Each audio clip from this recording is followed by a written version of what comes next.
Hey guys, Happy New Year! I hope everybody had a fabulous holiday season, and I'm sure you're all ready for something a little bit healthier and lighter after all of the decadence of the holidays. I know that I am. So I thought today I would share how to make my delicious, easy white chicken chili, which is healthy but also comforting, so you don't feel like you're sacrificing on anything. You can make a big batch of it to last throughout the week, which you can use for quick and easy dinners or even the lunchbox. Let me show you how to put it together. So the first thing we're going to do is cook our chicken.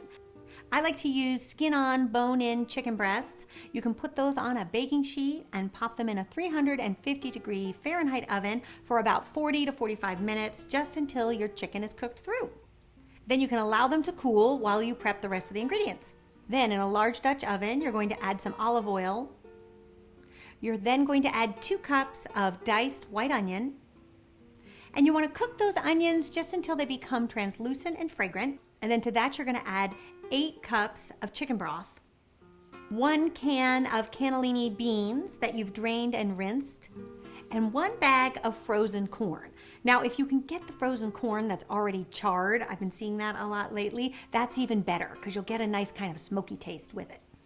But if not, regular corn works too.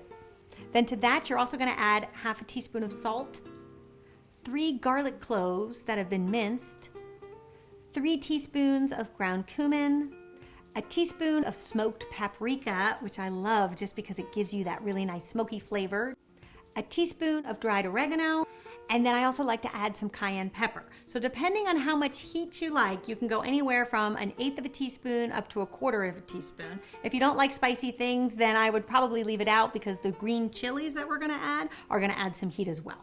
So you want to simmer this just until the beans and the corn are warmed through and softened.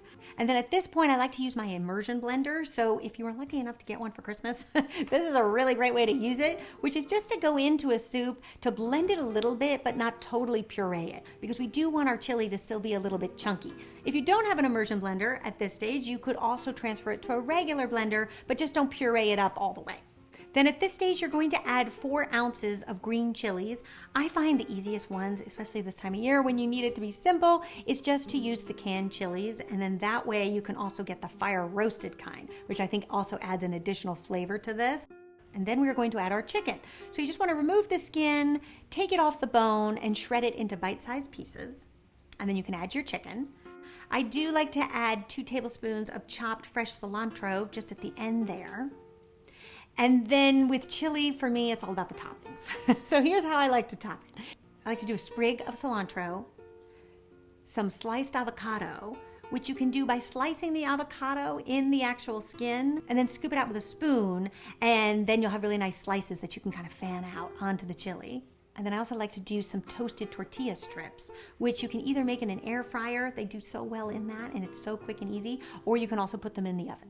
And then I also like to serve this with some fresh lime wedges because I think it really brightens all the flavors. And then if you're craving something a little more comforting with this chili, I tell you, it pairs really well with my cheesy chivy cornbread. And if you haven't seen that video, you can click here. And if you want more warming soup ideas, you can click there.